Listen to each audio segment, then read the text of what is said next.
I, 26 male, have a diary. I write in it for stress relief and to vent. It started off as a self-therapy thing, but it works. I don't write in it every day. My sister Cara, 25, and I don't have the best relationship. We were both competitive kids. Our parents always compared us and favoured which kid was doing better. I don't think they even understand what they were doing or how they screwed us up. So we competed to get the best grades, the most awards, the better friends. We also sabotaged each other a lot. We went to the same college and it got even worse. When we were in college, my sister got in trouble for dating a guy my parents didn't approve of. I thought it was a chance to one-up her, and I started dating a girl named Mary who my parents would love.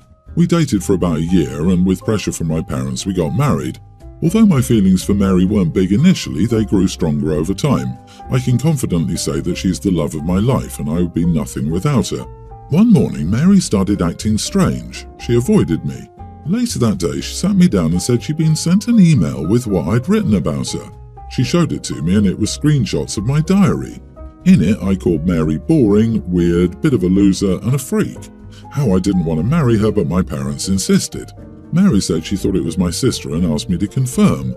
I called my parents and asked them to call Cara for a family meeting. I asked around and nobody else had gotten an email with my diary entries, which was worse. Cara came over with her new boyfriend, and I screamed at her for sending my wife my old thoughts and ruining our relationship.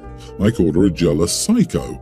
Cara yelled back that I'd lied to my parents and Mary, and they deserved to know. Cara's boyfriend tried to stop us from arguing. We got into a shouting match. My parents were furious with us both and banned us from speaking about what happened, but I think I didn't do anything wrong. Am I the idiot? Everyone's the idiot here except for your wife.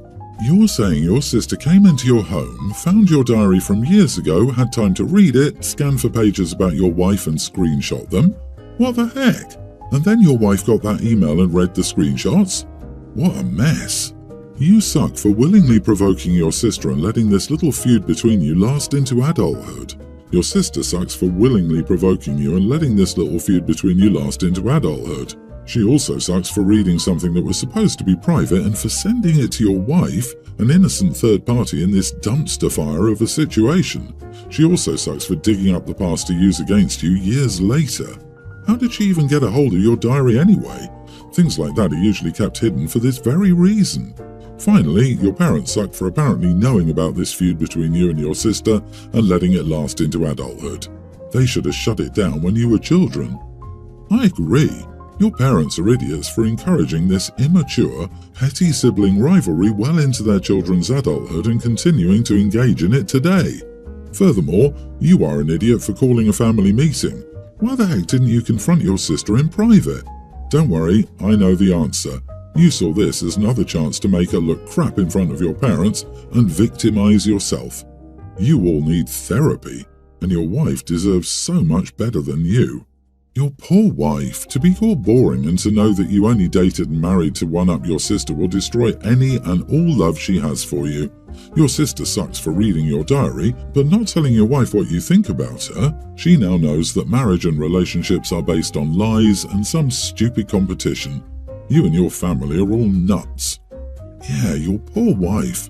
Imagine finding out that your husband didn't love you and outright didn't like you. Did she ask for a divorce, or are you guys going to go to counselling? Because I can't even imagine the hits her self-confidence took. All of you are screwed up and need to do better. This is a pile of petty, unresolved family BS that blows to your wife, who only had the misfortune to think you were a good guy. So my wife and I recently went on a trip together, paid for by her dad. He flew us to Hawaii with first-class seats. We had a great time. My wife is used to travelling. I'm less experienced with plane travel. This was the first time I flew first class. On our way back home, we sat near the back by the border between us and the undesirables. A mother and her baby were among the first aboard, and the poor baby was not having a good time. I felt even worse for the mother, as I know she's probably equally distressed about the baby crying. While I felt sympathy, my wife was mad. She kept commenting about how our flight would be miserable at the best. Her complaining went on for the longest time. She kept saying that the mother was irresponsible and that if she didn't know how to calm her baby, she shouldn't be taking it on a plane. I tried to tell her to calm down as it wasn't that serious, but she didn't have it. Eventually, I got tired of that, so I offered to go speak to the mom for my wife. She said she would be happy if I did. I went back between boarding groups and told the mother that if she wanted, I would give her my first-class seat so she could kick her feet up, which may be more comfortable for her and the baby. She didn't want to initially, but I insisted, and her husband encouraged her to take it. So she took her baby up to first class, and I got a series of angry texts from my wife. So I felt like this wasn't a huge deal, as my wife brought noise-cancelling headphones, and the other people in first class most likely do as well. And if they don't, they have normal headphones and can block out the baby noise. We're not living in the Stone Age. The baby cried for maybe a cumulative 30 minutes on an 8-hour flight, so barely at all. When my wife and I met up, she was livid. She told me that I ruined her flight and ruined the end of the trip for her. I told her that she was overreacting to something that was only mildly annoying. She's refused to drop this. Am I the idiot? LOL, what the heck? Yes, your wife should have toned it down, but who do you think you are to teach her a lesson? You're her husband, not her parent, who is meant to discipline and teach her morals. Why couldn't this have been solved with a simple conversation? What are you, 15? Everyone's the idiot here, but more so you, because your wife wasn't really doing anything to the woman and her baby. I would have been on your side if your wife went to say something to them or make them uncomfortable. You did entirely too much. I disagree. Hope he's not the idiot. You just made sure the two whining babies sat next to each other to minimize the disturbance. And I say this as a child-free person. I don't understand the obsessive hatred people have for crying babies on planes. You should go into a flight prepared, knowing that there will probably be babies, snoring people, smelly people, people who accidentally touch you, and other little annoyances. What's more annoying than a crying baby is the grown adult complaining non-stop about the crying baby, which is what it sounds like your wife was doing. You can't control other people, only how you respond to them. Why isn't a woman allowed to complain to her husband about a crying baby? Why does that make her the idiot? She didn't confront the woman, make loud comments so the woman could hear, and she didn't make a scene. She had a whinge and a moan to her spouse. You are the idiot. Instead, you decided to punish your wife. You were on a free trip paid for by her father and decided you needed to be a petty idiot. I wouldn't invite you on the next trip. So I, 22 male, went to visit my parents, 58 male, 55 female, this past Saturday. My parents love investigation discovery, and they were watching a case about this doctor who had a double life. He had 2 wives and 4 children without any of the wives knowing. He'd apparently divorced his first wife to marry the second without the first knowing. I hate cheaters, home wreckers, deadbeats, etc., so I usually make comments while watching TV. Say a doctor got hit by a car and died, so I said, "The garbage deserved what he got. With his death, nothing of value was lost." Thus, my dad looked at me and said, "That means you'd hate me if I happen to have children you don't know about." And I replied, "Of course, if you happen to have more children that I don't know about, you're dead to me, and I wouldn't cut you off because you cheated, but because you're vile enough to deny and hide a child. You would be a garbage I want nothing to do with." So that was pretty much it. He laughed, my mom laughed, my brothers, teen and 25, laughed, and we had dinner and I left. I wasn't calling him trash. That conversation was one of those what-ifs. When I got home, I got a message from my dad saying he was disappointed that my love was so conditional and that I shouldn't have disrespected him with such statements. I explained it was just a what-if, but he hung up. I tried calling him, but he's refusing to talk to me. My mom and little brother said my comment was a little bit mean and that I should apologize. My older brother thinks there's nothing to apologize for, since this is just a hypothetical scenario, and to be honest, I'd do it. My boyfriend, 32, has a child, kindergartner, whose mom ran away. I see the little boy crying every time his mom is supposed to pick him up, and she doesn't, so that breaks my heart. So denying a child or hiding them to keep appearances is a crime. My sister, 24, is more neutral about all of this. She says she wouldn't care if my dad had a child, but would understand if I cut him off. Not the idiot. Your dad's ego is so fragile he's throwing a tantrum over the fact that people would hypothetically be upset at him for hiding a double life from his family. If he doesn't want to know the answer to these kinds of questions, he really shouldn't ask them. No apology is necessary. However, something tells me it's not hypothetical to the dad. Yep, it could be that dad had a kid with someone before he married OP's mom, or maybe he did cheat on mom. Who knows? Definitely talk to your dad to find out where this is coming from. The walk away to start fresh happened with my grandfather, but it was so much more complicated than it seemed. I found out about this uncle when I was in my 20s. It was shocking, and I was mad, but then I heard the whole story and was just sad for my grandfather. It might not be a reach. You have no idea how common this is. I didn't either till I found out my dad is not my dad. Ancestry.com has a whole thing with surprise family members. Yeah, I think he could have had a kid when he was younger and put it up for adoption. However, I feel like you have a lot to learn and some maturing to do. You are allowed to have strong conviction in your values and to choose to keep a circle around you that shares your conviction, especially when it comes to honesty and the welfare of children. However, your expression of your conviction needs finessing, or be warned that your circle may close quite quickly, considering that others may value a more amicable temperament. I don't think Dad necessarily has a secret kid out there, as others are saying. I think Dad is hurt to learn that the interpersonal relationship between him and OP could be thrown away over a hypothetical sin in his past, that he couldn't be forgiven even if he'd grown and changed, that it would instantly outweigh 22 years of lived relationship, seemingly without any inner conflict or second thought. OP just showed that he only wants a sinless person as a dad. He has no room for any other kind, and Dad knows he isn't that person because no one is.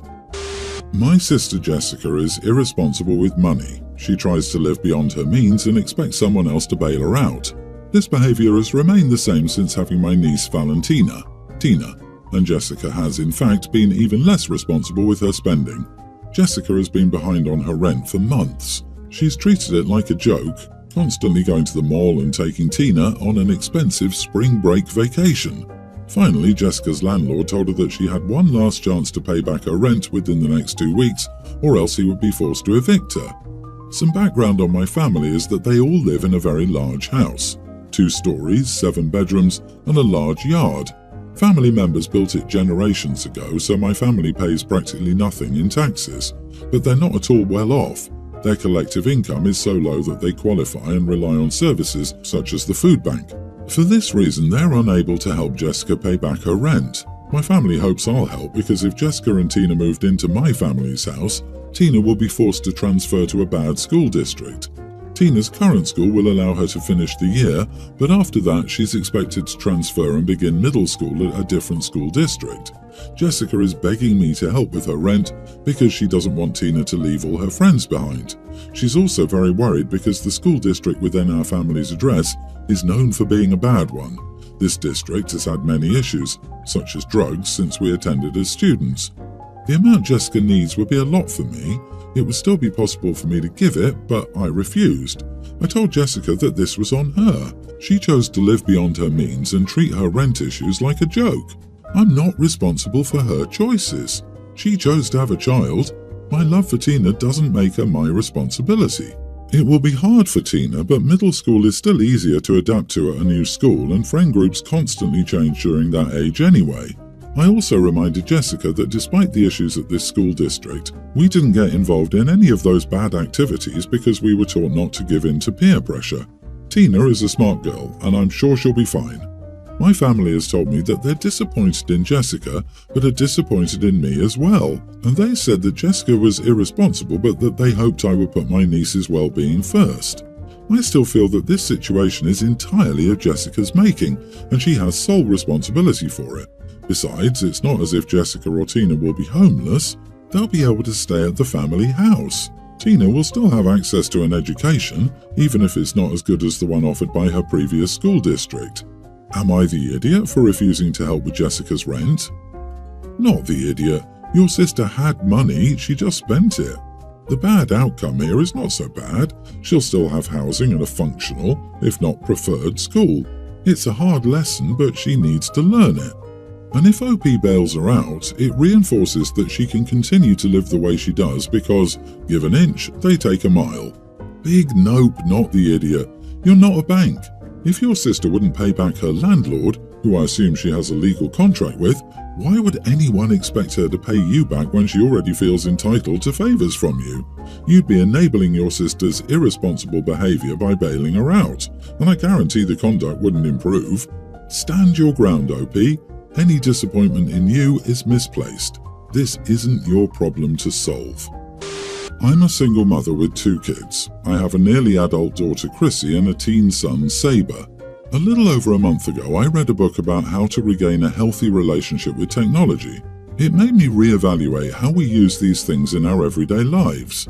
I often tell my kids to do other things and then proceed to stare at my phone just as they are. I checked out screen times out of curiosity, and mine was 5 hours 37 minutes per day, Saber's was 7 hours 8 minutes, and Chrissy's was 7 hours 46 minutes. I don't think it would be unfair of me to say that none of these are healthy or beneficial to any of us. However, our phone contract ended this past week, and I decided to make a decision that would help all of us. I knew there were very real use cases for our phones, such as communication, maps, music, school, work, etc. However, they were far more than just tools. So I sold our 3 iPhone 12s and purchased some old school flip phones and 3 iPhone 7s. The flip phones had phone plans on them, and the iPhones were more for utility purposes and had more limited relaxation at home. I didn't police any of the apps they put on the iPhone 7s. I have social media on mine, but I've definitely been less addicted to it because the phone is worse, and also because I can't use it when I'm not home. Chrissy and Saber both have experienced this same thing. Some of the complaints I got from them and how I addressed them were: maps while driving. I showed them how to download a map to the phone for offline use on Google Maps. Music. We have a Spotify premium plan to download music for offline use. Safety. That's why the flip phones were there, so we can contact people but not be scrolling in public settings. Contacting people on social media. There's Wi-Fi for that, and I suggest they use normal text messaging. Saber hasn't complained too much about this change, but Chrissy has complained a lot, mostly because some people at school were making fun of her for having a flip phone, or getting mad because she wasn't liking their posts on Instagram as fast. I was upset to hear that she was being made fun of at school because that wasn't at all my intent with this, and while I could start new phone plans for them, I want them to be more mindful of using technology beneficially and healthily more so than just as a distraction. Am I the idiot for doing this? You are the idiot. Your job is to teach them how to have a healthy relationship with technology. Depriving them of access to the technology they'll be using as adults in their everyday lives doesn't do that. It's a right-now solution to a lifelong problem. You're not doing them any favors with this decision of yours. It's like parents who keep their kids sheltered from alcohol or dating and then wonder why they go crazy once they can. Tech, drink, dating, all should be eased into safely, under a parental eye, with parental support. This is a sledgehammer approach that cannot but fail long-term. This is more a punishment than learning lifelong habits. OP, you do realize this is pointless, right? Especially for Chrissy. She'll be 18 soon and you won't have a say in how much screen time she has each day. It seems like you're just putting your relationship with your daughter at risk over something so trivial. Is it honestly worth the risk? Something to think about.